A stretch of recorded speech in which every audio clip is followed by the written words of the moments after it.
गुरुर्ब्रह्मा गुरु विष्णु गुरुदेवो महेश्वरा गुरु साक्षात् परिब्रह्म तस्मै श्री गुरुवे नमः।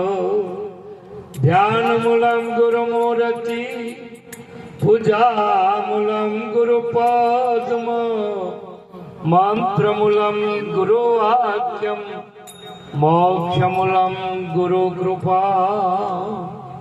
तो प्रभुनी जैने पड़ी ते पहुंचा गुरु ने द्वार।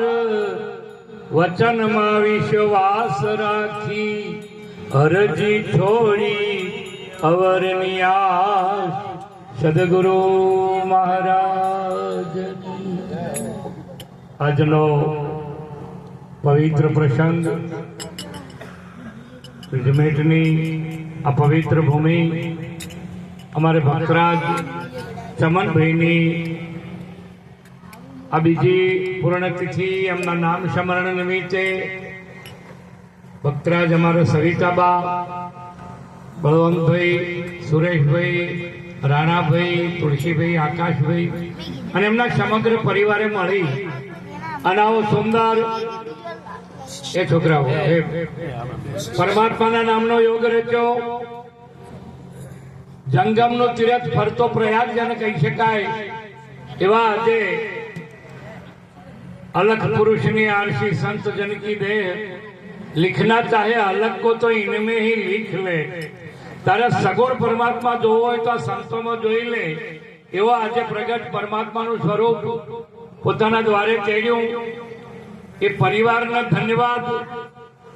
આજની જ્ઞાનપીઠ જેમણે દીપાવી છે એવા અમારા ખૂબ જ્ઞાની મહાપુરુષ પૂજ્ય આત્મારામજી महाराज સમગ્ર ગુજરાતમાં નહીં પણ આખા વિશ્વમાં જેમણે ડંકો વગાડ્યો હોય નિરાંત નામનો એવા 18 વર્ષથી અમારે પૂજ્ય મધુબા મહારાજ સેવાના સુરવીર અને ખૂબ પ્રેમી જે નિકટથી જોઈ અને ખબર પડે અને એવા ને એવા સેવાના સુરવીર અમારે તોટખરાથી પધારેલ પરમ વંદનીય પૂજ્ય મહેશરામજી મહારાજ, परम वंदनीय पूज्य यशोराम जी महाराज, परम वंदनीय पूज्य सदाराम जी महाराज, परम वंदनीय पूज्य अमृतराम जी महाराज, परम वंदनीय पूज्य हरजीराम महाराज, परम वंदनीय पूज्य जैनाराम महाराज, पूज्य जयंतीराम महाराज, पूज्य करशनराम महाराज, अही पूज्य भिखाराम महाराज,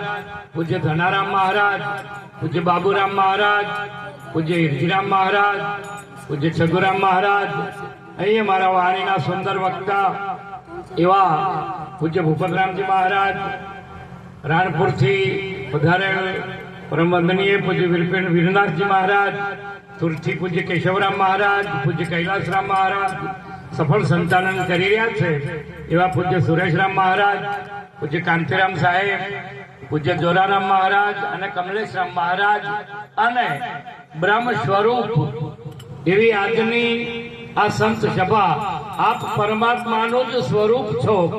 ભલે કદાચ ઘણાને ખબર હોય કે ના હોય, ગાગરને ખબર હોય કે ના હોય, પણ માટી સિવાય એમાં બીજું કઈ છે નહીં. એમ એક જ પરમાત્મા અનંત રૂપે વ્યાપ્ત અને પરિપૂર્ણ છે. પણ આપણને એ વાતની ખબર નથી એટલે આપણને આછકલું લાગે, કારણ કે આપણે આપણાથી અજાણ્યા છીએ એટલે આપણને એ વાતનું ભાન થતું નથી. અને જ્યાં સુધી એ વાતનું એટલે બહુ સુંદર અર્જુન મહારાજે કીધું કે સુણજો સાન ભાન કાનથી, મને ગોવિંદ મળ્યા ગુરુ જ્ઞાનથી. બીજી બધી વાતો એ કોનથી સંભળાય? આ જગતની બધી વાતો એ કાનથી સંભળાય, પણ સત્સંગ કોઈ દરો કોનથી સંભળાય નહીં. અને જેને કોનેથી સાંભળ્યો એને સત્સંગની ખબર જ ના પડે. બાપ સત્સંગ એ શાન અને ભાનથી સંભળાય.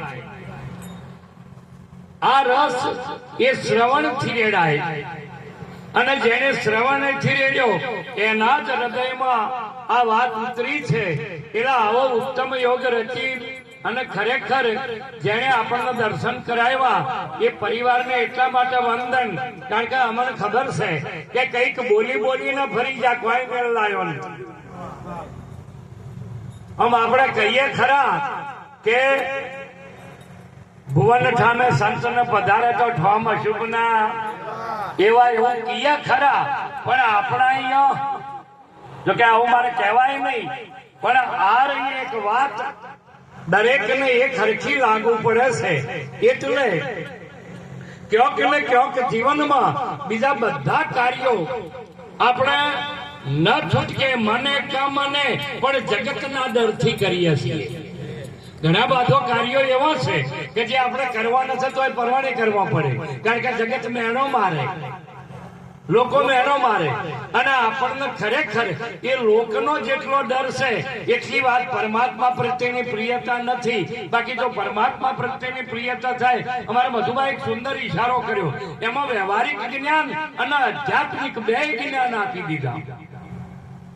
આ વ્યવહારમાં એક પણ કાર્ય એવું થાય, આમ તો નિરંત બાપુએ કીધું, નરસિંહ મહેતાએ કીધું, નિરંત બાપુએ કીધું, નારાયણનું નામ નવતમ ના ભજે નર નારી, ઠીક ઠીક જનેતા એની કહીએ જન્મ્યો તે જખ મારી. નારાયણનું નામ, પરમાત્માનું નામ, અને એ નામ એવું છે કે એને કહેવાનું નથી કીધું, લેવાનું કીધું છે. શું કીધું છે? લેવાનું કીધું છે. તો લેવા માટે પાત્ર જોઈએ. લેવા માટે શું જોઈએ? પાત્ર જોઈએ. કોઈ પણ વસ્તુ લેવી હોય તો એના માટે પાત્ર જોઈએ. તો પાત્ર કોને કહી શકાય? એવું કયું પાત્ર છે કે જેમાં આ રામનું નામ લઈ શકાય? એ પાત્ર માટે શું? કોઈ દાડો આપણે વિચાર કર્યો? અને જો કહેવાથી કલ્યાણ થતું હોય તો ગોળ ગોળ કીધા મોઢું મેઠું થઈ જાય. બા ગોળ ગોળ કહેવાથી મોઢું મેઠું થઈ જાય? થઈ જાય? ના થાય. ગોળ ગોળ કહેવાથી મોઢું કોઈ દાડો ગળ્યું થાય નહીં. પાણી પાણી કહેવાથી તરહ ના છીપે. પાણી પાણી કહેવાથી પ્યાસ ના છીપે. પણ એમાંથી એક ઘૂંટડો જો ગળામાં ઉતારીએ તો તરસ છીપે કે ના છીપે? તો એમ ખાલી રામ રામ કહેવાથી કલ્યાણ ન થાય. રામ નામ લેવું પડે, અને લેવા માટેનું જે પાત્ર છે એ આ સંતો તૈયાર કરે, આપણાથી તૈયાર થાય એવું નથી. એ સંત સદગુરુની કરુણા થાય તો જે પાત્ર આપણને આ દેહ મળ્યો એ બરાબર, પણ આ દેહમાં પાત્રતા આવવી એ તો કોઈ સંતની કૃપા, સંતની કરુણા ઉતરે તો આમાં પાત્રતા આવે, અને પાત્રતા આવે તો પરમાત્મા અહીં પ્રગટ બિરાજે. આ તમને કહી દઉં. બાકી વ્યાપ્તાનો પરિપૂર્ણ પરમાત્મા છે એવું કહીએ ખરું. આ હોય બધાય થઈ અને કદાચ આ કરંટ હેડ્યો જતો હોય પણ આપણા ઘરમાં કનેક્શન ના હોય તો આખા ગામમાં લાઈટો, સ્ટ્રીટ લાઈટ હોય, પણ આ સ્ટ્રીટ લાઈટો આપણા ઘરમાં કોઈ અજવાળું કરે? આ સ્ટ્રીટ લાઈટ આપણા ઘરમાં અજવાળું કરે નહીં. જો આપણા ઘરમાં અજવાળું કરવું હોય તો આપણે કનેક્શન લેવું પડે. એમ પરમાત્મા વ્યાપ્ત અને પરિપૂર્ણ છે, એના સિવાય બીજું કઈ છે નહીં. પણ એ પરમાત્માને જો આપણા ઘટમાં પ્રગટ કરવો હોય તો સદગુરુના માધ્યમ વગેરે આ કદી મેળ ના પડે, ના પડે ને ના પડે. માટે જેવા છીએ એવા હારા થઈને જવાની જરૂર નથી. સારા નહીં થાવું,